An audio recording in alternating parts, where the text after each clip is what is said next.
Hello everyone. So actually today we are going to see TNPSC previous year 2024 mains question. So like mains question அப்படிங்கறத எப்படி approach பண்றது, எப்படி solve பண்றது அப்படிங்கறத பத்தி தான் இன்னைக்கு கிளாஸ்ல நம்ம பார்க்க போறோம். So the first question is discuss the important stages in making union budget. So questionல என்ன கேட்டிருக்காங்கன்னா யூனியன் பட்ஜெட் மேக் பண்ணுறதுக்கான இம்பார்ட்டன்ட் ஸ்டேஜஸ் என்ன அப்படின்னு தான் கேட்டிருக்காங்க. ஸோ ஆக்சுவலாக பேசிக்லி பார்த்தோம் அப்படின்னு வந்தால் தெர் ஆர் 4 இம்பார்ட்டன்ட் ஸ்டேஜஸ் இருக்குது. ஸோ லைக் ஆக்சுவலி இது மெயின்ஸ் கொஸ்டினாக வந்து எப்படி அப்ரோச் பண்ணுறது. ஸோ ஃபர்ஸ்ட் வந்து அதுக்கான இன்ட்ரோடக்ஷன் அப்படிங்கிறது கொடுக்கணும். There are broadly 4 stages. So first one is budget preparation, the next one is budget enactment, the next one is budget execution and the last stages post budgetary control. So broadly there are 4 stages அப்படிங்கிறது இதில் இருக்குது. Okay, so இதில் first stage is budget preparation. So okay, first வந்து நம்ம எப்படி அதுக்கான introduction கொடுக்கலாம், then what are the 4 stages. So இந்த கொஸ்டின் நம்ம எப்படி தான் அப்ரோச் பண்ண போகிறோம்னா இனிஷியலி இன்ட்ரோடக்ஷன் வந்து என்ன, ஸோ பட்ஜெட்னா என்ன, ஸோ வாட் இஸ் இந்த article, so which is in என்ன ஆர்டிக்கல் அப்படிங்கிறதுல இருக்குது. Let's say budget it's comes under article 112 of the constitution அப்படிங்கிறதுல இருக்குது. ஸோ ப்ராட்லி எல்லாருக்கும் தெரியும். ஸோ பட்ஜெட் அப்படிங்கிறதுல it's nothing but annual financial statement. அதாவது நெக்ஸ்ட் 1 இயருக்கு நம்ம என்னென்ன ஃபினான்ஷியல் கோர்ஸ் ஆஃப் ஆக்ஷன்ஸ் அப்படிங்கிறது பண்ண போகிறோம் அப்படிங்கிறதுக்கான ஒரு estimated revenue and estimated expenditure அப்படிங்கிறதுக்கான ஒரு டாக்குமெண்ட் தான் திஸ் பட்ஜெட் டாக்குமெண்ட் அப்படிங்கிறது. திஸ் பட்ஜெட் அப்படிங்கிறது it's nothing but a document. It's also called as annual financial statement அப்படின்னு கூட சொல்லுவாங்க. So broadly as I tell, there are 2 documents here. So one is estimated revenue, another one is estimated expenditure. So actually எப்படி எதை base பண்ணி இது revenue அப்படின்னு estimate பண்ணுறாங்க, இவ்வளோ ரெவன்யூ வரும் அப்படிங்கிறத எப்படி எஸ்டிமேட் பண்ணுறாங்க, இவ்வளோ எக்ஸ்பெண்டிச்சர் ஸ்பெண்ட் பண்ணுவோம் அப்படிங்கிறத எப்படி எஸ்டிமேட் பண்ணுறாங்க. Actually it's based upon 3 broad data. Okay, so one is actual data, another one is revised data, and as I said estimated data. Okay, so here it is. Actual data is nothing but, let's say for example 2026 அப்படிங்கிறதுக்கான நம்ம பட்ஜெட்டை வந்து create பண்ணுறோம் அப்படின்னு வச்சுக்கலாம். ஓகேவா, so here it is 2026க்கான budget அப்படிங்கிறது போட போகிறோம். அப்போ வாட் இஸ் ஆக்சுவல் டேட்டா அப்படின்னு வந்தால் எனக்கு ஃபுல் டேட்டா அவைலபிளாக இருக்கக்கூடிய பீரியட். ஏன்னா ஒரு பட்ஜெட் ப்ரிப்பேர் பண்ணுறோம் அப்படின்னு வந்தால் ஆன் த ஸ்பாட் அப்படியெல்லாம் ப்ரிப்பேர் பண்ணிட மாட்டாங்க. ஜென்ரலி 4 months பேக் அப்படிங்கிறதே அதை ஸ்டார்ட் பண்ணிடுவாங்க. ஸோ ஃபார் எக்ஸாம்பிள் இப்போது February first week first day தான் பட்ஜெட்கான ப்ரெசன்டேஷன் நடக்குது. ஸோ பட்ஜெட் ப்ரெசென்ட் பண்ணுறதுக்கு முன்னாடியே அதுக்கான ப்ரிப்பரேஷன் ஒர்க்லாம் முடிஞ்சிருக்கும். அப்ராக்சிமேட்லி 4 months எடுத்துப்பாங்க. ஸோ லைக் ஃபிப்ரவரிக்கு 4 months பேக் அப்படின்னு வந்தால் either September last week or October first week அப்படிங்கிறதே அந்த ப்ராசஸ் அப்படிங்கிறத ஸ்டார்ட் பண்ணிடுவாங்க. ஸோ அப்போ அக்டோபர் 1st அப்படிங்கிறதுல அந்த ப்ராசஸை ஸ்டார்ட் பண்ணுறாங்கன்னா 2025 அக்டோபர். ஓகே, ஸோ 2026க்கான பட்ஜெட் மேக் பண்ண போகிறாங்க. ஸோ 2025 அக்டோபர் அந்த ப்ராசஸ் ஸ்டார்ட் பண்ணுறாங்க. ஸோ எனக்கு 2025ல் ஃபுல் டேட்டா அவைலபிளாக இருக்காது. அப்போ எந்த இயரில் தான் எனக்கு ஃபுல் டேட்டா அவைலபிளாக இருக்கும், 2024ல் தான் எனக்கு அந்த ஃபுல் டேட்டா அவைலபிளாக இருக்கும். ஸோ அந்த ஃபுல் அவைலபிள் டேட்டா பீரியட் அப்படிங்கிறது தான் ஆக்சுவலி அந்த 2024ல் எவ்வளோ ரெவன்யூ எனக்கு வந்துச்சு, எவ்வளோ எக்ஸ்பெண்டிச்சர் வந்து எனக்கு ஸ்பெண்ட் ஆச்சு. ஸோ அதோட கம்ப்ளீட் டேட்டா தான் it's called as actual data. Next one is 2025. Actually ஜென்ரலாக 1 year டேட்டாவை 4 quarters அப்படிங்கிறத பிரிப்பாங்க. So Q1, Q2, Q3, Q4 அப்படின்னு சொல்லிட்டு ஈச் குவார்ட்டர் அப்படிங்கிறது வந்து is for 3 months, 3 respective months அப்படிங்கிறதுக்கு தான் 3 quarters அப்படிங்கிறத ஸ்ப்ளிட் பண்ணுவாங்க. ஸோ அப்போது Jan to like Jan, Feb, Marchங்கிறது ஒரு குவார்ட்டர், ஏப்ரல், மே, ஜூன்ங்கிறது ஒரு குவார்ட்டர், ஜூலை, ஆகஸ்ட், செப்டம்பருங்கிறது ஒரு குவார்ட்டர், அக்டோபர், நவம்பர், டிசம்பர் அப்படிங்கிறது லாஸ்ட் குவார்ட்டர். ஆக்சுவலாக நம்மளுக்கு 2025 அப்படிங்கிறதுல லாஸ்ட் குவார்ட்டருக்கான டேட்டா வந்து அவைலபிளாக இருக்காது. பிகாஸ் நம்ம அக்டோபரே என்ன பண்ணிடுறோம் அப்படின்னு வந்தால் பட்ஜெட் அப்படிங்கிறத ப்ரிப்பேர் பண்ண ஸ்டார்ட் பண்ணிடும். ஸோ திஸ் 2025 அப்படிங்கிறதுல ஒன்லி 3 years டேட்டாஸ் 3 quarters அப்படிங்கிறதோட டேட்டா மட்டும்தான் நம்மளுக்கு அவைலபிளாக இருக்கும்.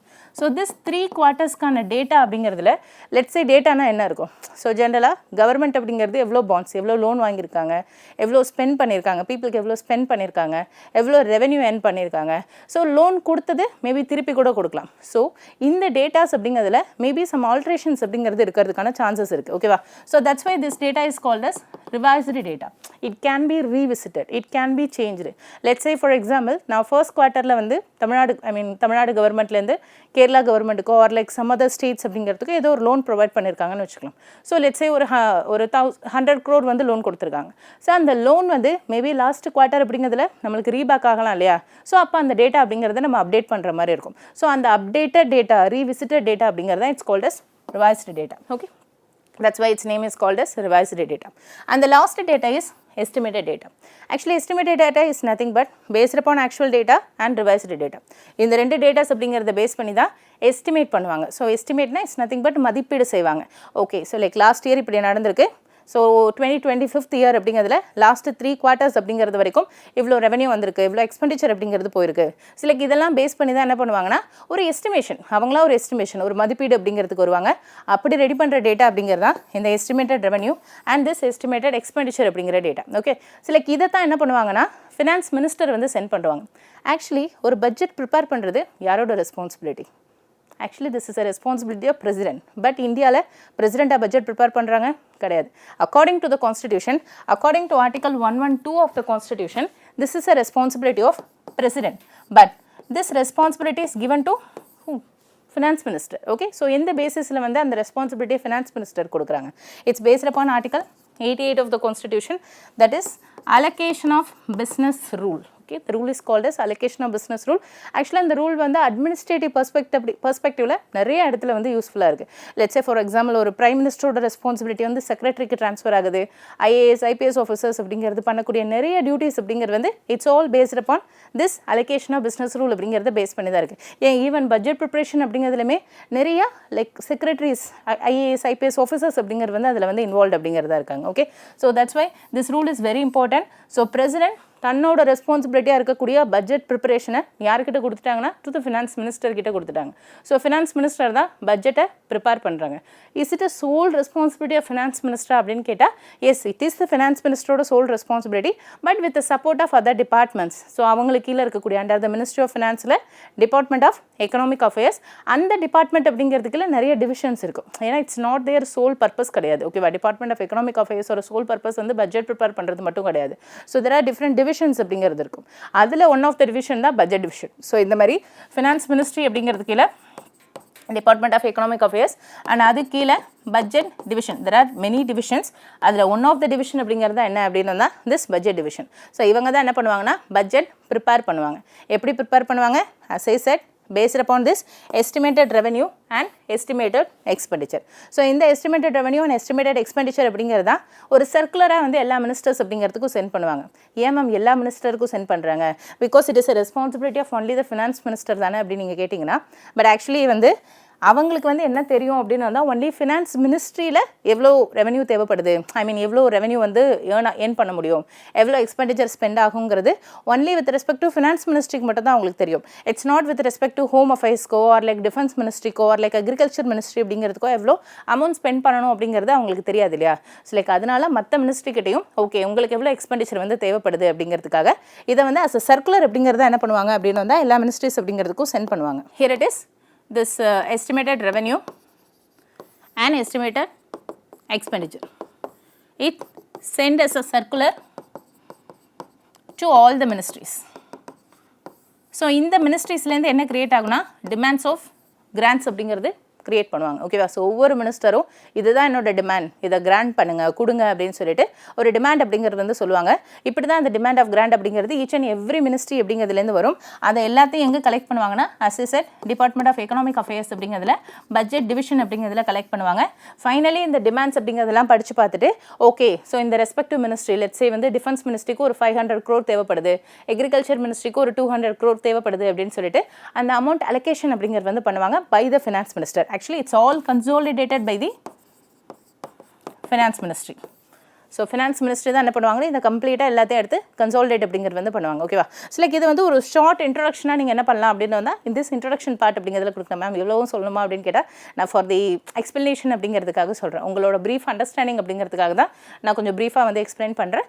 இந்த ஷார்ட் நேரோ பேசிஸ் அப்படிங்கிறதுல okay according to article 112 estimated expenditure and estimated receipt இது ரெண்டையும் அஸ் அ சர்க்குலர் அப்படிங்கிறத சென்ட் பண்ணுவாங்க.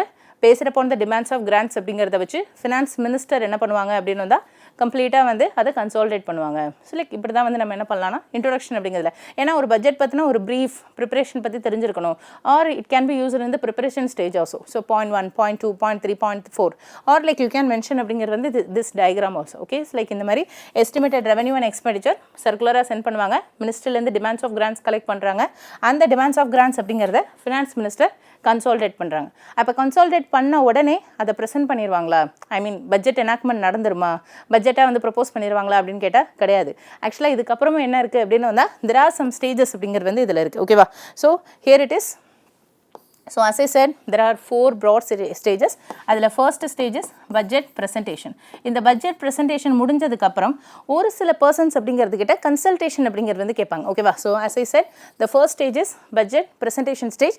நான் சொன்ன விஷயங்கள் தான் இதுலேயும் வந்திருக்கு. ஓகேவா? ஸோ இந்த மாதிரி estimated data, actual data, revised data, estimated data எல்லாத்தையும் எடுத்து சர்க்குலராக சென்ட் பண்ணி ஸோ எல்லாத்தையும் ஃபைனலாக கன்சால்டேட் பண்ணுறாங்க. அந்த கன்சால்டேட் பண்ணதை வந்து என்ன பண்ணுவாங்க அப்படின்னு வந்தால் சம் மீட்டிங்ஸ் அண்ட் கன்சல்டேஷன்ஸ் அப்படிங்கிறதுல போடுவாங்க. ஓகேவா? ஸோ ஐ மீன் கன்சல்டேஷன் அப்படிங்கிறது வந்து பண்ணுவாங்க. ஸோ இந்த கன்சல்டேஷன் அப்படிங்கிறதுல யார்கிட்டலாம் இதை பற்றின கன்சல்டேஷன் கேட்பாங்கன்னா ஒரு பெரிய பெரிய இண்டஸ்ட்ரியல் லாபிஸ் அப்படிங்கிறதுக்கிட்ட கன்சல்டேஷன் கேட்பாங்க. இந்த Adani group, Ambani group, so like இந்த மாதிரி ஒரு பெரிய பெரிய இண்டஸ்ட்ரியல் லாபிஸ் கிட்ட கேட்பாங்க, சிவில் சொசைட்டி கிட்ட கேட்பாங்க, எக்கனாமிஸ்ட் கேட்பாங்க, ஃபார்மர் அசோசியேஷன் அப்படிங்கிறதுல கேட்பாங்க, and some civil society group கிட்ட கேட்பாங்க. ஏன்னா பீப்புளோட எல்லா ஸ்டேட்டஸும் தெரிஞ்சிருக்கணும் இல்லையா? ஸோ தட்ஸ் வை இவங்க எல்லாருக்கிட்டே இருந்தும் ரெக்கமெண்டேஷன்ஸ் அப்படிங்கிறது வந்து வாங்கிக்கிறாங்க. ஸோ லைக் எல்லாரோட கன்சர்ன்ஸ் அப்படிங்கிறதையும் எடுத்து அதையும் டேக்கன் இன்டு கன்சிடரேஷன் அப்படிங்கிறதுக்கு எடுத்துக்காங்க. And one more important thing is, so நான் சொன்னேன் இல்லையா ஒவ்வொரு மினிஸ்ட்ரிஸ் அப்படிங்கிறதுலேருந்து டிமாண்ட் என்ன அப்படின்னு சொல்லி கேட்பாங்க அப்படின்னு சொல்லியிருந்தேன் இல்லையா? ஸோ ஆக்சுவலாக ஒவ்வொரு ரெஸ்பெக்டிவ் மினிஸ்ட்ரிலேருந்து let's say for example home minister வந்து ஒரு 500 crore கொடுங்க அப்படின்னு கேட்குறாங்க. அக்ரிகல்ச்சர் மினிஸ்டர்லேருந்து எனக்கு ஒரு 200 crore, ஆக்சுவலாக it's very minimum amount only, but still for an example so like ஒரு 500 crore கொடுங்க. அக்ரிகல்ச்சர் மினிஸ்டர்லேருந்து எனக்கு ஒரு 200 crore கொடுங்கன்னு கேட்குறாங்க. ஃபினான்ஸ் மினிஸ்டர் அதை அப்படியே கொடுத்துருவாங்களா? ஸோ லைக் சே வாட் அவங்க என்ன கேட்குறாங்களோ அதை அப்படியே கொடுத்துருவாங்களா அப்படின்னு கேட்டால் ஆக்சுவலாக கிடையாது. அவங்க ஒரு 500 crore கேட்டாங்க அப்படின்னு வந்தால் இவங்க ஒரு 300 crore அலோகேட் பண்ணுவாங்க. லைக் 200 crore ஃப்ரம் அக்ரிகல்ச்சர் மினிஸ்டர்லேருந்து கேட்டாங்கன்னா ஒரு 100 crore அலோகேட் பண்ணுவாங்க. இட்ஸ் பேஸ்ட் அப்பான் அப்படிங்கிறது வந்து அந்த previous actual data, revised data, அவங்களோட பெர்ஃபார்மன்ஸ் எப்படி இருக்குது. ஆக்சுவலாக there is a budget called as performance based budget, outcome based budget. ஆக்சுவலாக திஸ் ரெக்கமெண்டேஷன் ஆக்சுவலி இதை வந்து எப்போ ஏற்றுனாங்க அப்படின்னு வந்தால் ஸோ ஃபர்ஸ்ட் ஏஆர்சி ரெக்கமெண்டேஷன் அப்படிங்கிறது அண்ட் ஆல்சோ சர்க்காரியா கமிஷன் அப்படிங்கிறது ரெக்கமெண்டேஷன் கொடுத்துருக்காங்க. எப்பயுமே பட்ஜெட் அப்படிங்கிறது எப்படி இருக்கணும் அப்படின்னு வந்தால் ஒரு பெர்ஃபார்மன்ஸ் பேஸ்டாக இருக்கணும். சும்மா 500 கோடி 600 கோடி அப்படின்னு அலோகேட் பண்ணாமல் ஆக்சுவலாக நீங்கள் ஈவன் இந்த ஆவாஸ் யோஜனாவில் வீடு கட்டுறதுக்கு, இந்த toiletry, open defecation free scheme, Swachh Bharat, இது எல்லாத்துலேயுமே பார்த்துருப்பீங்க. ஒரு அமௌண்ட்டை கம்ப்ளீட்டாக கொடுத்துட மாட்டாங்க. ஸ்டெப் பை ஸ்டெப்பாக வந்து செக் பண்ணுவாங்க. ஃபர்ஸ்ட் ஸ்டேஜ் முடிஞ்சிட்டா தான் இந்த next part of amount release பண்ணுவாங்க. அதே மாதிரியே பட்ஜெட்லேயும் என்ன பண்ணணும் அப்படின்னு வந்தால் ஒரு பெர்ஃபார்மன்ஸ் பேஸ்டு பட்ஜெட் அப்படிங்கிறது கொடுக்கணும். அந்த பர்டிகுலர் பெர்ஃபார்மன்ஸை கம்ப்ளீட் பண்ணால் தான் நெக்ஸ்ட் பார்ட் ஆஃப் அமௌண்ட் அப்படிங்கிறது வந்து ரிலீஸ் பண்ணணும். ஸோ ஆக்சுவலாக it's based upon the recommendation of Sarkaria Sarkaria and ARC commission recommendation அப்படிங்கிறதுல தான் இதை வந்து ரிலீஸ் அப்படிங்கிறது வந்து பண்ணியிருக்காங்க. ஸோ அதை பேஸ் பண்ணி தான் ஆஃப்டர் 2005 தான் இது வந்து ப்ரொமல்கேட் அப்படிங்கிறது வந்து ஆயிருக்கு. ஸோ லைக் அதுக்கப்புறம் வந்து இதை என்ன பண்ணியிருக்காங்கன்னா கண்டினியூ பண்ணிட்டு இருக்காங்க. ஸோ லைக் இந்த மாதிரி தான் என்ன பண்ணுறாங்க அப்படின்னு வந்தால் அமௌண்ட் வந்து கம்மி பண்ணி தான் வந்து என்ன பண்ணுவாங்கன்னா கொடுப்பாங்க. ஏன் ஃபினான்ஸ் மினிஸ்டர் கம்மி பண்ணுறாங்க? ஏன்னா அவங்களும் மினிஸ்டருங்கிற ஸ்டேஜில் தான் இருக்காங்க. ஒரு அக்ரிகல்ச்சர் மினிஸ்டரும் ஒரு மினிஸ்டர் தான், கேபினெட் லெவலில் இருக்கிறவங்க தான். ஹோம் மினிஸ்டரும் ஒரு மினிஸ்டர், ஒரு கேபினெட் லெவலில் இருக்காங்க. நான் finance minister, I am also இந்த கேபினெட் லெவலில் இருக்கேன். ஸோ 2 பேரும் சேம் ஸ்டேட்டஸில் இருக்கும்போது எனக்கு மட்டும் எப்படி அந்த பவர் அப்படிங்கிறது கிடைக்குது? பிகாஸ் எனக்கு என்ன ரெஸ்பான்சிபிலிட்டி எக்ஸ்ட்ரா இருக்குன்னா ஃபிஸ்கல் கண்ட்ரோல் அப்படிங்கிற ஒரு ரெஸ்பான்சிபிலிட்டி எனக்கு இருக்குது. ஃபிஸ்கல் டெஃபிசிட்டை மேனேஜ் பண்ணணும் அப்படிங்கிற ஒரு ரெஸ்பான்சிபிலிட்டி இருக்குது. That responsibility is belongs to home minister or defence minister or agriculture minister. It's my own responsibility to control the fiscal deficit, to control the ஃபிஸ்கை வந்து நான் கண்ட்ரோல் பண்ணணும் அப்படிங்கிறது. Okay, so like that's why அப்படிங்கிறது வந்து finance minister என்ன பண்ணுறாங்கன்னா already நிறைய கடன் ஆயிடுச்சு. ஸோ நான் இன்னும் கடன் வந்து அதிகப்படுத்தக்கூடாது, அதை ரெடியூஸ் பண்ணணும் அப்படிங்கிறதுக்காக. ஸோ அதுக்காக தான் என்ன பண்ணுறாங்கன்னா அமௌண்ட்டை வந்து ரெடியூஸ் பண்ணுவாங்க. It's based upon the data. It's not randomly reducing the amount. எனக்கு அவனை பிடிக்கும், நான் அவனுக்கு அமௌண்ட் அதிகமாக கொடுப்பேன், எனக்கு பிடிக்காது நான் அமௌண்ட் கம்மியாக கொடுப்பேன், அப்படியெல்லாம் கிடையாது. So actually it's based upon அப்படிங்கிறது லைக் எப்படி வந்து பெர்ஃபார்ம் பண்ணியிருக்காங்க ப்ரீவியஸ் டேட்டாஸ் வச்சு, ஸ்டாட்டிஸ்டிக்ஸ் இன்ஃபர்மேஷன்ஸ் அப்படிங்கிறத வச்சு அதெல்லாம் அனலைஸ் பண்ணுறதுக்காக தான் கீழே டிபார்ட்மெண்ட், டிஃப்ரெண்ட் டிவிஷன்ஸ் அப்படிங்கிறது இருக்குது, நிறைய செக்ரட்டரிஸ் அப்படிங்கிறதும் அண்ட் சம் எக்ஸ்பர்ட்ஸ் அப்படிங்கிறது also. Not only IAS officers மட்டும் கிடையாது, there are some experts, statistical experts அப்படிங்கிறதும் இந்த ஃபீல்டு அப்படிங்கிறதுல ஒர்க் பண்ணுவாங்க. இந்த பட்ஜெட் ப்ரிப்பரேஷன் அப்படிங்கிற ஃபீல்டு அப்படிங்கிறதுல ஒர்க் பண்ணுவாங்க. It's not solely prepared by the finance minister கிடையாது, பேக்ரவுண்டில் ஒரு பெரிய டீம் அப்படிங்கிறது வந்து ஒர்க் பண்ணுறாங்க. ஸோ இப்படி தான் என்ன இருக்கும் அப்படின்னு வந்தால் இந்த பட்ஜெட் ப்ரிப்பரேஷன் அப்படிங்கிற ஸ்டேஜ் அப்படிங்கிறது நடக்கும். நான் ஆல்ரெடி சொன்ன மாதிரி செப்டம்பர் லாஸ்ட் வீக் இல்லை அக்டோபர் ஃபர்ஸ்ட் வீக் என்ன பண்ணிடுவாங்கன்னா இந்த பட்ஜெட் ப்ரிப்பரேஷன் அப்படிங்கிறத ஆரம்பிச்சுட்டு ஸோ கம்ப்ளீட்டாக அதை கன்சல்டேட் பண்ணதுக்கப்புறம் இவங்ககிட்ட கன்சல்டேஷன் கேட்பாங்க. லாபிஸ்கிட்டையும் ஃபார்மர் அசோசியேஷன் கிட்டையும் கன்சல்டேஷன் கேட்பாங்க. இந்த கன்சல்டேஷன் அப்படிங்கிற ப்ராசஸ்லாம் முடிஞ்சதுக்கப்புறமா ஃபைனல் கன்சாலிடேட்டட் ரிப்போர்ட் அப்படிங்கிறத யாருக்கு சென்ட் பண்ணுவாங்க அப்படின்னு வந்தால் டு த கேபினெட் அப்படிங்கிறதுக்கு சென்ட் பண்ணுவாங்க. ஆக்சுவலாக it's maintain as a very secure document அப்படிங்கிறத தான் அதை வந்து மெயின்டைன் பண்ணுவாங்க. ஸோ ரொம்ப ஃப்ரீயாக எல்லாருக்கிட்டையும் விட்டுற மாட்டாங்க, especially to the MPs and other ministers. ஏன்னா ஒன்லி கேபினெட் கிட்ட மட்டும் தான் கொடுக்குறாங்க. கேபினெட்டில் எல்லா மினிஸ்டரும் இருக்க மாட்டாங்க, இந்த வெரி வெரி இம்பார்ட்டன்ட் மினிஸ்டர்ஸ் மட்டும் தான் இருப்பாங்க. ஸோ கேபினெட்டோட ஹெட் யார்? nothing but prime minister, okay, and other very important ministers. So approximately cabinet la total எத்தனை ministers இருக்காங்க? To the maximum 82 minister. But cabinet la எத்தனை minister இருப்பாங்க?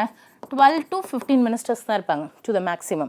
So out of this 82 ministers அப்படிங்கிறது எல்லா மினிஸ்டருக்குமே இந்த டேட்டாவை கொடுத்துருவாங்களான்னு கேட்டால் கிடையாது. Even though they are minister, budget preparation budget ப்ரெசன்டேஷனுக்கு முன்னாடியே இந்த டேட்டாவை அவங்கள்ட்டலாம் கொடுக்க மாட்டாங்க. Only to this 12 to 15 ministers அப்படிங்கிறதுக்கு மட்டும்தான் இந்த டேட்டாவை சென்ட் பண்ணுவாங்க. After getting approval from the cabinet then only அந்த டேட்டா வந்து எங்கே ப்ரெசென்ட் பண்ணுவாங்கன்னா பார்லிமெண்ட்டில் ப்ரெசென்ட் பண்ணுவாங்க. ஸோ தென் பார்லிமெண்ட்டில் என்ன நடக்கும் அப்படின்னு வந்தால் on the day of budget presentation finance minister வந்து அதை ப்ரெசென்ட் பண்ணுவாங்க. ஸோ அதை ஃபினான்ஸ் மினிஸ்டர் ப்ரெசென்ட் பண்ணுறதுக்கு முன்னாடி இந்த வெரி இம்பார்ட்டன்ட் ஸ்டேஜ் அப்படிங்கிறது நடக்கும். What is that stage? So ஆக்சுவலாக இந்த very important stages president address அப்படிங்கிறது நடக்கும். ஏன் அவர் வந்து அட்ரஸ் பண்ணணும்? ஏன்னா ப்ரிப்பேர் பண்ணுறதுல அவர் எந்த ஒரு ஸ்டெப்லேயுமே உள்ளே வரவே இல்லை. ஏன் அவர் வந்து அட்ரஸ் பண்ணணும்னா, பிகாஸ் நான் ஃபர்ஸ்ட் டே சொன்ன மாதிரி, ஸோ பிரசிடென்ட் தான் who is the sole responsible person according to the constitution, according to the article 112 of the constitution. So like president அப்படிங்கிறதா the sole authority, அவர் தான் ஆக்சுவலாக பட்ஜெட்டை ப்ரிப்பேரே பண்ணியிருக்கணும். But as per article 88 allocation of business rule அப்படிங்கிறதுல அந்த ரெஸ்பான்சிபிலிட்டியை finance minister கிட்ட வந்து கொடுத்துட்டார். ஸோ தட்ஸ் வை அப்படிங்கிறது வந்து ஹியர் ஃபஸ்ட்டு பிரசிடென்ட் அட்ரஸ் நடக்கும். தென் ஒன்லி அதை எங்கே சென்ட் பண்ணுவாங்க அப்படின்னு வந்தால் டு த நெக்ஸ்ட் ஸ்டேஜ் அப்படிங்கிறதுக்கு சென்ட் பண்ணுவாங்க. ஓகேவா? ப்ரெசன்டேஷன் அப்படிங்கிறது வந்து பை த ஃபினான்ஸ் மினிஸ்டர் அப்படிங்கிறது சென்ட் பண்ணுவாங்க. ஆக்சுவலாக அதுக்கு முன்னாடி என்ன நடக்கும் அப்படின்னு வந்தால், ஸோ ஃபர்ஸ்ட்டு நான் சொன்ன மாதிரி பிரசிடென்ட் அட்ரஸ் நடக்கும். பிரசிடென்ட் அட்ரஸ் முடிஞ்சதுக்கப்புறம் மோஷன் ஆஃப் தேங்க்ஸ் வந்து பாஸ் பண்ணுவாங்க. ஆக்சுவலாக what is that motion of thanks அப்படின்னு பார்த்தீங்க அப்படின்னு வந்தால் நான் ரொம்ப டீட்டெயிலாக போகிறேன்னு நினைக்கிறேன். So but still it's okay for me. Maybe motion of தேங்க்ஸ்னால் என்ன அப்படின்னு சொல்லிட்டு ஒரு ஷார்ட் கொஸ்டின் கூட கேட்கறதுக்கான சான்சஸ் இருக்குது. ஸோ பிரசிடென்ட் அட்ரஸ் அப்படிங்கிறதுனா மோஸ்ட்லி பிரசிடென்ட் அட்ரஸ் அப்படிங்கிறதுல என்ன கண்டென்ட் இருக்குன்னா, ஸோ அந்த எக்ஸிஸ்டிங் கவர்மெண்ட், ஸோ சென்டரில் இருக்கக்கூடிய பிஎம் கவர்மெண்ட்டாக இருக்கட்டும், ஆர் லைக் ஸ்டேட்டில் இருக்கக்கூடிய ஸ்டேட் கவர்மெண்ட்டாக இருக்கட்டும், chief minister and other council of ministers கவர்மெண்ட்டாக இருக்கட்டும், ஸோ ஆக்சுவலாக அவங்க என்னென்ன வந்து பெர்ஃபார்ம் பண்ணியிருக்காங்க. ஏன்னா எலெக்ஷன் மேனிஃபெஸ்டோவில் நிறையா டார்கெட்ஸ் வந்து கொடுத்துருப்பாங்க. அந்த டார்கெட்லாம் எந்த அளவு அச்சீவ் பண்ணியிருக்காங்க அப்படின்னு சொல்லிட்டு அவங்களோட சக்ஸஸை பற்றி தான் என்ன பண்ணுவார் அப்படின்னு வந்தால் பிரசிடென்ட் அட்ரஸில் பேசுவாங்க. அந்த பிரசிடென்ட் அட்ரஸில் பேசக்கூடிய பின் பாயிண்ட் பண்ணக்கூடிய விஷயங்களை ஒரு பில்லாக கன்வெர்ட் பண்ணுவாங்க. ஸோ அந்த பில்லை என்ன பண்ணுவாங்க அப்படின்னு வந்தால் ஹவுஸில் பாஸ் பண்ணுவாங்க. மேலேனா லோக்சபா ராஜ்யசபாவில் பாஸ் பண்ணுவாங்க. அதே இஃப் இட் இஸ் இந்த ஸ்டேட்ஸ் அப்படின்னு வந்தால் ஸ்டேட் அசம்பிளி அண்ட் கவுன்சிலில் பாஸ் பண்ணுவாங்க. இஃப் தெர் இஸ் எனி கவுன்சில்னா கவுன்சிலில் பாஸ் பண்ணுவாங்க, or it can be in state legislative அசம்பிளியில் மட்டும் தான் பாஸ் பண்ணுவாங்க. Okay, so like in this manner அப்படிங்கிறதுல போத் லோக்சபா அண்ட் ராஜ்யசபா ரெண்டு ஹவுஸ்லையுமே பாஸ் பண்ணிவிட்டு ஆக்சுவலாக அந்த பாஸ் பண்ணுற அந்த பில்லை தான் என்னென்னு சொல்கிறாங்கன்னா மோஷன் ஆஃப் தேங்க்ஸ் அப்படின்னு சொல்கிறாங்க. ஓகேவா? ஆக்சுவலாக அந்த மோஷன் ஆஃப் தேங்க்ஸ் அப்படிங்கிறது வந்து must be passed by both the houses. Both Lok Sabha Rajya Sabha அப்படிங்கிறதுல கண்டிப்பாக இதை பாஸ் பண்ணியிருக்கணும். சப்போஸ் ஒரு ஹவுஸில் பாஸ் ஆகலை, என்ன மெஜாரிட்டியில் பாஸ் பண்ணுவாங்க? ஆக்சுவலாக it's passed with simple majority, just simple majority, just greater than 50% of the members present and voting. So இந்த ஜஸ்ட் சிம்பிள் மெஜாரிட்டி அப்படிங்கிறது வந்து பாஸ் பண்ணால் போதும். சப்போஸ் ஏதாவது ஒரு ஹவுஸில் ஃபெயிலியர் ஆகிடுச்சு, இட் கேன் பி இந்த Lok Sabha or it can be இந்த ராஜ்யசபா, ஏதாவது ஒரு ஹவுஸில் ஃபெயிலியர் ஆனாலும் ஆக்சுவலாக this failure of motion of thanks is directly equal to fall of government. ஏன் ma'am, it just president address, it just motion of thanks, like அவர் motion pass பண்ணதுக்கு ஒரு தேங்கிங் செரிமோனி மாதிரி தானே நடக்குது, இதுக்கு கவர்மெண்ட்டே ஃபாலோ ஆகணுமான்னு கேட்டால் எஸ் அஃப்கோர்ஸ் அப்படிங்கிறது வந்து ஃபாலோ ஆகணும். It is mention in the constitution it self. Okay, because என்ன ரீசன்னா அந்த பிரசிடென்ட் அட்ரஸில் மெயினாக எதை பற்றி மட்டும் தான் கொடுத்துருக்காங்க, அந்த எக்ஸிஸ்டிங் கவர்மெண்ட் அப்படிங்கிறதோட அந்த சக்ஸஸ் விக்ட்ரிஸ் அப்படிங்கிறதும் அவங்களோட பெர்ஃபார்மன்ஸ் அப்படிங்கிறத கொடுத்துருக்காங்க. அதை லோக்சபாவில் இருக்கக்கூடிய பர்சன் அண்ட் ராஜ்யசபாவில், ஏன்னா லோக்சபாவில் மெஜாரிட்டி இருந்தால் தான் கவர்மெண்ட்டே ஃபார்ம் பண்ண முடியும். இஃப் இட் இஸ் ஃபெயில்டு இந்த லோக்சபானா அங்கே கவர்மெண்ட்டுக்கு மெஜாரிட்டி இல்லை அப்படின்னு தானே அர்த்தம். ஒரு கவர்மெண்ட் மேலே ஒரு கான்ஃபிடன்ஸ் வந்து லோக்சபா எம்பிஸ்க்கு வந்து இல்லைன்னு தானே அர்த்தம். So it automatically questioning the confidence of அப்படிங்கிறது வந்து கவர்மெண்ட். அண்ட் ஆல்சோ இந்த ராஜ்யசபாவில் ஒரு சிம்பிள் மெஜாரிட்டி கூட இல்லை, it's just simple majority, just greater than 50% of the members president voting தான், it's not the total members கிடையாது. ஸோ அது கூட இல்லை அப்படிங்கிறப்ப ஸோ அவங்களுக்கு கான்ஃபிடன்ஸ் இல்லை. ஸோ உடனே நம்ம என்ன பண்ணலாம் அப்படின்னு வந்தால் நோ கான்ஃபிடன்ஸ் மோஷன் பாஸ் பண்ணலாம் அப்படின்னு சொல்லிட்டு நோ கான்ஃபிடன்ஸ் மோஷன் அப்படிங்கிறது வந்து பாஸ் பண்ணிடுவாங்க. ஸோ தட்ஸ் வை இந்த failure of this motion of thanks is directly equal to fall of government, it's directly equal to no confidence motion. The failure of motion of thanks is directly equal to no confidence motion. So நம்பிக்கையில்லா தீர்மானம் அப்படிங்கிறத pass பண்ணி கவர்மெண்ட்டே fall பண்ணுறதுக்கான options அப்படிங்கிறதும் நிறையா இருக்குது. So இப்படி தான் பிரசிடென்ட் அட்ரஸ் நடக்கும். ஒன்ஸ் பிரசிடென்ட் அட்ரஸ் அப்படிங்கிறது வந்து முடிஞ்சதுக்கு அப்புறம் தான் என்ன நடக்கும் அப்படின்னா தான் இட்ஸ் லைக் வந்து ஸோ எக்கனாமிக் சர்வே அப்படிங்கிறது வந்து ப்ரெசென்ட் பண்ணுவாங்க. It's very short thing. It's set by chief economic adviser. ஓகேவா? லைக் ஒரு கவர்மெண்ட்டுக்கு கீழே இருக்கக்கூடிய சீஃப் எக்கனாமிக் அட்வைஸ் தான் எக்கனாமிக் சர்வே. எக்கனாமிக் சர்வேலையும் என்ன தான் இருக்குன்னா இந்த எக்ஸிஸ்டிங் கவர்மெண்ட் அப்படிங்கிறத எக்கனாமிக் பர்ஃபார்மன்ஸ், லைக் அவங்களோட பர்ஃபார்மன்ஸ் வந்து எப்படி பண்ணியிருக்காங்க, என்னென்ன டார்கெட்ஸ் அச்சீவ் பண்ணியிருக்காங்க, என்னென்ன மோஸ்ட்லி பாசிட்டிவ் மட்டும் தான் சொல்லியிருப்பாங்க. ஓகேவா? நெகட்டிவ்ஸ் வந்து எதுவுமே சொல்ல மாட்டாங்க, ஒன்லி பாசிட்டிவ் மட்டும்தான். அதை வந்து ஒரு சர்வேவாக என்ன பண்ணுவாங்க அப்படின்னு இருந்தால் பட்ஜெட் டேக்கு பிஃபோர் த டே அதை ப்ரெசென்ட் பண்ணுவாங்க. ஸோ இந்த மாதிரி பிரசிடென்ட் அட்ரஸ் நடக்கும். தென் எக்கனாமிக் சர்வே, பிரசிடென்ட் அட்ரஸோட சேர்த்து மோஷன் ஆஃப் தேங்க்ஸ் வந்து நடக்கும். தென் எக்கனாமிக் சர்வே நடக்கும். தென் ஒன்லி பட்ஜெட் ப்ரெசன்டேஷன் நடக்கும். ஸோ இப்போ தான் நம்ம ப்ராடான செகண்ட் ஸ்டேஜ் அப்படிங்கிறதுக்கு வந்திருக்கும். So first one budget preparation. So budget preparation நான் ஆல்ரெடி சொன்ன மாதிரி so estimated revenue, estimated expenditure. So அந்த எஸ்டிமேட்டட் ரெவன்யூ அண்ட் எக்ஸ்பெண்டிச்சர் சென்டிட்டு சர்க்குலர் எல்லா மினிஸ்ட்ரிஸ்க்கும் போகுது. அந்த மினிஸ்டர்ஸ் எல்லாருமே அவங்களோட டிமாண்ட்ஸ் ஆஃப் கிராண்ட்ஸ் அப்படிங்கிறத கொடுக்குறாங்க. அந்த டிமாண்ட்ஸ் ஆஃப் கிராண்ட்ஸ் அப்படிங்கிறது வந்து இஸ் கன்சோல்டேட்டட் அப்படிங்கிறது வந்து by the finance minister. And that estimated revenue and estimated expenditure data it's based upon actual data, revised data and future estimated data அப்படிங்கிறத வச்சு தான் ப்ரிப்பரேஷன் அப்படிங்கிறது பண்ணுறாங்க. And at the end consolidate பண்ணதுக்கப்புறம் ஒரு meeting நடக்குது. அந்த மீட்டிங் அப்படிங்கிறதுல பெரிய பெரிய இண்டஸ்ட்ரியல் லாபிஸ் அப்படிங்கிறதோ, ஃபார்மர் அசோசியேஷன், சிவில் சொசைட்டி, என்ஜிஓஸ்ன்னு சொல்லிட்டு எல்லாரும் உட்காந்து அதை பற்றி டிஸ்கஸ் பண்ணி ஃபைனல் கன்சால்டேட்டட் ரிப்போர்ட் கேபினெட்டுக்கு சென்ட் பண்ணுறாங்க. கேபினெட்லேருந்து ஒன்ஸ் அப்ரூவல் அப்படிங்கிறது கிடச்சதுக்கப்புறம் பார்லிமெண்ட்டில் அதை சப்மிட் பண்ணுறாங்க. ஸோ பார்லிமெண்ட் சப்மிட் பண்ணதுக்கப்புறம் on the day of presentation finance minister வந்து ப்ரெசென்ட் பண்ணுவாங்க. ஃபினான்ஸ் மினிஸ்டர் அதை ப்ரெசென்ட் பண்ணுறதுக்கு முன்னாடி பிரசிடென்ட் அட்ரஸ் அப்படிங்கிறது நடக்குது. தென் ப்ரெசன்டேஷனுக்கு பிஃபோர் த டே ஸோ யார் ஆக்சுவலாக it's not done by the finance minister கிடையாது. ஸோ எக்கனாமிக் சர்வே வந்து யார் ப்ரெசென்ட் பண்ணுவா? Chief economic adviser under the department of economic affairs. Chief economic adviser தான் எக்கனாமிக் சர்வே அப்படிங்கிறத அவங்க ப்ரெசென்ட் பண்ணுறாங்க. Then only budget presentation. So this is the second broad stage. So budget presentation அப்படிங்கிறது எப்படி நடக்குது? நான் ஆல்ரெடி சொன்ன மாதிரி ஃபர்ஸ்ட் வந்து பட்ஜெட் ப்ரிப்பரேஷன் ஸ்டேஜ் அப்படிங்கிறது completed. The next one is budget presentation. சொல்ல போனால் பட்ஜெட் எனாக்மெண்ட். பட்ஜெட்டை வந்து எப்படி ஏற்றுறாங்க? So this is a very important stage here. So actually under the budget enactment there are 6 broad stages அப்படிங்கிறது இருக்குது. So first one is budget presentation. So பட்ஜெட்டை present பண்ணுவாங்க. Then there is a broad general discussion அப்படிங்கிறது வந்து நடக்கும். Once இந்த discussion முடிஞ்சதுக்கப்புறம் 30 days adjournment அப்படிங்கிறது வந்து விட்டுருவாங்க. அதாவது 30 days ஹவுஸ்க்கு லீவ் விட்டுருவாங்க. So it's not exactly leave கிடையாது. தெர் ஆர் சம் டீடைல்டு ஸ்க்ரூட்டனைசேஷன், ஆய்வு அப்படிங்கிறது வந்து டீட்டெயிலாக வந்து நடக்கும். ஸோ 30 days அப்படிங்கிறது வந்து அட்ஜர்ன்மெண்ட் அப்படிங்கிறது வந்து விட்டுருவாங்க. ஸோ அப்போ இந்த 30 days பீரியடில் டிஆர்எஸ்சி அப்படின்னு சொல்லிட்டு ஒரு பார்லிமெண்ட்ரி கமிட்டி அப்படிங்கிறது வந்து இருக்கும். So department related standing committee அப்படிங்கிறது வந்து இருக்கும். That's department related standing committee around ஒரு 24 கமிட்டிஸ் இருக்குது. இந்த 24 கமிட்டிஸும் வந்து என்ன பண்ணுவாங்க அப்படின்னு வந்தால் அதை டீட்டெயிலாக ஸ்க்ரூட்டனைஸ் பண்ணி then it's sent for voting.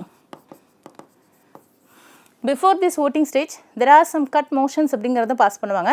அதை பற்றி நம்ம டீட்டெயிலாக பார்க்கலாம். There are 3 types of cut motions இருக்குது. Policy cut motion, economic cut motion and token cut motion அப்படின்னு சொல்லிட்டு 3 different cut motions அப்படிங்கிறது வந்து இருக்குது. ஸோ லைக் அதுவும் இந்த voting stage அப்படிங்கிறதுக்கு பீரியடாக நடக்கும். ஆஃப்டர் voting அப்படிங்கிறதுக்கு அப்புறம் தான் appropriation bill, then it is finance bill அப்படிங்கிறது பாஸ் பண்ணுவாங்க. ஓகேவா? ஸோ லைக் இந்த மாதிரி நம்ம இப்போ ஒவ்வொரு stage broadly there are 6 stages அப்படிங்கிறது வந்து in this budget enactment stage. This is the second broad stage. ஓகேவா? So now presentation of the budget in the parliament. So budget presentation நான் ஆல்ரெடி சொன்ன மாதிரி பட்ஜெட் ப்ரெசன்டேஷன் யார் budget presentation பண்ணுவா? By the finance minister. எங்கே பண்ணுவாங்க? Is it in the Lok Sabha, Rajya Sabha? It's only இந்த Lok Sabha. Budget presentation எங்கே மட்டும்தான் நடக்கும்னா நான் சொன்ன மாதிரி ஒன்லி இந்த லோக்சபாவில் மட்டும்தான் நடக்கும். இட்ஸ் நாட் இன் த ராஜ்யசபா. அப்போ ராஜ்யசபா என்ன பண்ணுவாங்க? அப்போ அங்கே டிஸ்கஷன் நடக்காதா அப்படின்னு கேட்டால் இல்லை, ஆக்சுவலாக அங்கே டிஸ்கஷன் நடக்கும். ராஜ்யசபாக்கு அதோட சாஃப்ட் காப்பியை சென்ட் பண்ணுவாங்க. இந்த person finance minister as a பர்சனாக நின்று எங்கே ப்ரெசென்ட் பண்ணுவாங்கன்னா லோக்சபா. பட் அதோட சாஃப்ட் காப்பி எங்கே சென்ட் பண்ணிடுவாங்க அப்படின்னு வந்தால் to the Rajya Sabha also. So ராஜ்யசபாக்கும் அதை வந்து சென்ட் பண்ணிடுவாங்க. இப்படி தான் பட்ஜெட் ப்ரெசன்டேஷன் நடக்கும். ஆக்சுவலாக பட்ஜெட் ப்ரெசன்டேஷன் அப்படிங்கிறதுல வந்து தெர் ஆர் 2 stages இருக்குது. ஆக்சுவலாக பார்ட் ஏ, பார்ட் பி அப்படின்னு சொல்லிட்டு பட்ஜெட் ப்ரெசன்டேஷனை வந்து 2ஆக பிரிப்பாங்க. ஸோ இந்த பார்ட் ஏல வந்து என்ன பண்ணுவாங்கன்னா as I said like president அட்ரஸில் என்ன பண்ணாரோ, எக்கனாமிக் சர்வேல என்ன பண்ணாங்களோ அதே தான் இங்கே ஃபினான்ஸ் மினிஸ்டரும் பண்ண போகிறாங்க.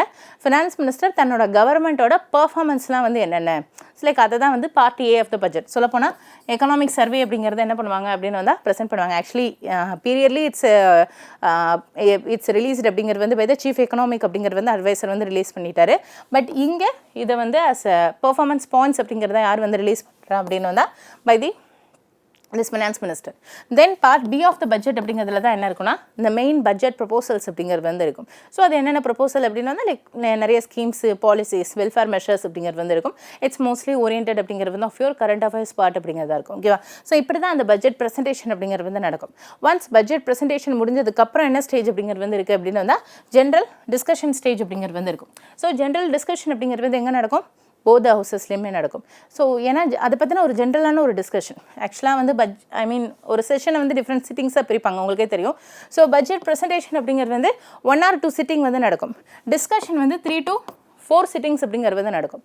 இன் திஸ் டிஸ்கஷன் அப்படிங்கிறது வந்து held in both Lok Sabha and Rajya Sabha. So 2 ஹவுஸ்லையுமே என்ன நடக்கும் அப்படின்னு வந்தால் அந்த பட்ஜெட் அப்படிங்கிறதுக்கான ஜென்ரல் டிஸ்கஷன் அப்படிங்கிறது வந்து நடக்கும். இந்த ஜென்ரல் டிஸ்கஷன் அப்படிங்கிறதுல எந்த ஒரு அமெண்ட்மெண்ட்ஸ் அப்படிங்கிறதுமே ப்ரொப்போஸ் பண்ண மாட்டாங்க. ஓகேவா? இட்ஸ் கம்ப்ளீட்லி அப்படிங்கிறது வந்து ஜஸ்ட் ஒரு லேமனான ஒரு டிஸ்கஷன் அப்படிங்கிறது மட்டும்தான் நடக்கும். தெர் இஸ் நோ டீடைல்டு அப்படிங்கிறது வந்து மோட்டிவ். லெட்ஸே நான் சொன்னேன் இல்லையா, இப்போ ஹோம் மினிஸ்டர் வந்து ஒரு 500 crore கேட்டார், பட் இவங்க 300 crore தான் அலோகேட் பண்ணியிருக்காங்க. அக்ரிகல்ச்சர் மினிஸ்டர் வந்து ஒரு 200 crore கேட்டாங்க, 100 crore தான் அலோகேட் பண்ணியிருக்காங்க. அது மட்டும்தான் தெரியும். பட் ஏன் அந்த அமௌண்ட்டை ரெடியூஸ் பண்ணியிருக்காங்க, அந்த ரீசன் இருக்கு இல்லையா, அது வந்து டீட்டெயிலாக வந்து இங்கே தெரியாது. பிகாஸ் தே ஆர் நாட் அப்படிங்கிறது வந்து டெல்லிங் தோஸ் பாயிண்ட்ஸ். அதை வந்து டீட்டெயிலாக வந்து எதுவுமே எக்ஸ்பிளைன் பண்ணியிருக்க மாட்டாங்க. ஜஸ்ட் அமௌண்ட் ரெடியூஸாக இருக்கிறது மட்டும்தான் தெரியும். ஒன்ஸ் இது மட்டும் தான் தெரியும் அப்படிங்கிறப்ப அவங்களால என்ன பண்ண முடியாது. ஸோ டீட்டெயிலாக வந்து கொஷின் ரைஸ் பண்ணவோ, சண்டை போடவோ, இல்லை லைக் ஏன் குறைச்சிருக்கீங்க அப்படின்னு சொல்லிட்டு எதுவுமே பண்ண முடியாது, கேட்கவே முடியாது. ஸோ அதுக்காக தான் அதுக்கப்புறம் என்ன பண்ணுறாங்கன்னா டிஆர்எஸ்சி கமிட்டி அப்படிங்கிறத வச்சு அதை டீட்டெயிலாக வந்து ஸ்க்ரூட்டனைஸ் அப்படிங்கிறது வந்து பண்ணுறாங்க. ஓகேவா? ஸோ as I said, ஜென்ரலாக ஒரு டிஸ்கஷன் நடக்கும். The very important point is there is no amendments இந்த பட்ஜெட் அப்படிங்கிறது வந்து பாஸ் ஆகாது. ஓகேவா? அமெண்ட்மெண்ட்ஸ் இந்த பட்ஜெட் எங்கே தான் பாஸ் ஆகும்னா ஓட்டிங் ஸ்டேஜில் தான் பாஸ் ஆகும். ஜென்ரல் டிஸ்கஷன் அப்படிங்கிற ஸ்டேஜ் அப்படிங்கிறதுல இது பாஸ் ஆகவே ஆகாது. So this is very important point. ஓகேவா? ஸோ ஜென்ரல் டிஸ்கஷனில் there is no amendment. So after general discussion முடிஞ்சதுக்கப்புறம் 30 days வந்து என்ன பண்ணுவாங்க, ஒரு பிரேக் மாதிரி விடுவாங்க. It's not exactly a break. So DRSC committee, the full form of DRSC is department related standing committee அப்படின்னு சொல்லுவாங்க. ஓகேவா? ஸோ இந்த டிபார்ட்மெண்ட் ரிலேட்டட் ஸ்டாண்டிங் கமிட்டி அப்படிங்கிறது வந்து இட்ஸ் லைக் பார்லிமெண்ட்டோட ஒரு பர்மனெண்ட்டான ஒரு கமிட்டி. அரௌண்ட் இதில் ஒரு 24 கமிட்டிஸ் அப்படிங்கிறது வந்து இருக்குது. ஸோ இவங்க என்ன பண்ணுவாங்கன்னா within 30 days, must only 30 days மட்டும்தான், நாட் ஈவன் 1 day கூட எக்ஸ்ட்ரா கொடுக்க மாட்டாங்க. வித்தின் 30 days அப்படிங்கிறதுல இந்த பட்ஜெட் டாக்குமெண்ட்ஸ் அப்படிங்கிறது எஸ்பெஷலி அந்த டிமாண்ட்ஸ் ஆஃப் கிராண்ட்ஸையும் இவங்களோட இந்த பட்ஜெட் டாக்குமெண்ட் இது ரெண்டையுமே என்ன பண்ணுவாங்க அப்படின்னு வந்தால் கம்ப்ளீட்டாக வந்து ஸ்க்ரூட்டனைஸ் பண்ணுவாங்க. So department related standing committee வந்து கம்ப்ளீட்டாக இதை ஸ்க்ரூட்டனைஸ் பண்ணுவாங்க. அதை ஆராய்வு செஞ்சு அதுக்கான ஒரு ரிப்போர்ட் அப்படிங்கிறத சப்மிட் பண்ணுவாங்க. At the end of 30 days எங்கே சப்மிட் பண்ணுவாங்க, இஸ் இட் டு த லோக்சபாவா ஆர் ராஜ்யசபாவா அப்படின்னு கேட்டால் actually it is with both Lok Sabha and Rajya Sabha. ஏன் மேம்? பிகாஸ் ஓட்டிங் வந்து எங்கே மட்டும்தான் நடக்க போகுது, லோக்சபாவில் மட்டும்தான் ஓட்டிங் நடக்கும், ராஜ்யசபாவில் ஓட்டிங் நடக்காது. ஸோ ராஜ்யசபாக்கு அதில் கை வைக்கிற பவரே கிடையாது. நான் ஏன் பின்னாடி சொல்கிறேன். ஸோ பட் டிஆர்எஸ்சி கமிட்டிஸ் அப்படிங்கிறது வந்து போத் லோக்சபா அண்ட் ராஜ்யசபா அப்படிங்கிறதுல இதை சப்மிட் பண்ணுவாங்க. போத் லோக்சபா அண்ட் ராஜ்யசபா அப்படிங்கிறதுல இந்த டிஆர்எஸ்சி அப்படிங்கிறதோட ரிப்போர்ட் அப்படிங்கிறத சப்மிட் பண்ணுவாங்க. ஏன் அப்படின்னு வந்தால் நான் சொன்ன அந்த DRSC committee it's a permanent committee of parliament.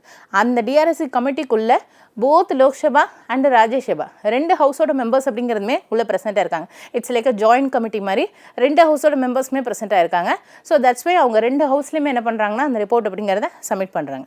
Once அந்த ரிப்போர்ட்டை சப்மிட் பண்ணதுக்கப்புறமா தான் அங்கே இருக்கக்கூடிய மினிஸ்டர்ஸ்க்கே, அதர் மினிஸ்டர்ஸ் சொல்கிறேன், they are not a cabinet minister, there are some other ministers, அவங்களுக்கு தெரிய வருது ஏன் வந்து அமௌண்ட்டை ரெடியூஸ் பண்ணியிருக்காங்க, என்ன ரீசன் அப்படிங்கிறது அவங்களுக்கே அப்போ தான் தெரிய வருது. அண்ட் ஆல்சோ சம் அதர் எம்பிஸ்க்கும் இந்த டைமில் தான் தெரிய வரும். ஓகேவா? இப்போ தான் என்ன ஆகும் அப்படின்னு வந்தால் கிளாஷ் அப்படிங்கிறது வரும். எதுக்காக இந்த அமௌண்ட்டை ரெடியூஸ் பண்ணியிருக்கீங்க, உடனே அதை எதை வச்சு சரி கட்ட பார்ப்பாங்கன்னா பிரைம் மினிஸ்டரை வச்சு சரி கட்ட பார்ப்பாங்க. Because he should be the person அப்படிங்கிறது வந்து லைக் பிரைம் மினிஸ்டர் தான் என்ன பண்ணணும், எல்லா மினிஸ்டர்ஸ் அப்படிங்கிறதுமே காம் டவுன் பண்ணணும். ஏன்னா அவர் தான் ஹெட் ஆஃப் த மினிஸ்டர்ஸ் வந்து அவர் தான். அந்த யூனிட்டி, அந்த கோரிலேஷன், கோஆப்ரேஷன் அப்படிங்கிறதுலாம் என்ன பண்ணணும், பிரைம் மினிஸ்டர் தானே மெயின்டைன் பண்ணணும். ஸோ லைக் அதனால் என்ன பண்ணுவார் அப்படின்னு வந்தால் மெயின்டைன் பண்ண ட்ரை பண்ணுவாங்க. And also there may be the clash with அப்படிங்கிறது வந்து எம்பிஸ் அப்படிங்கிறதுக்கும் அதர் மினிஸ்டர்ஸ் அப்படிங்கிறதுக்கு நடுவில். ஏன்னா maybe there are some Rajya Sabha MPs is also தேர்னா. ஸோ லைக் அவங்கள வச்சு என்ன நடக்கும் அப்படின்னு வந்தால் சம் கிளாஷஸ் அப்படிங்கிறது வந்து இந்த இடத்துல நடக்கும். ஓகேவா? ஓகே, ஸோ லைக் இப்படி தான் வந்து டிஆர்எஸ்சி அப்படிங்கிறத ரிப்போர்ட் போத் லோக்சபா அண்ட் ராஜ்யசபாவில் சப்மிட் பண்ணியிருக்காங்க. So remaining will see in the next section. This continuation will see in the next session. Thank you.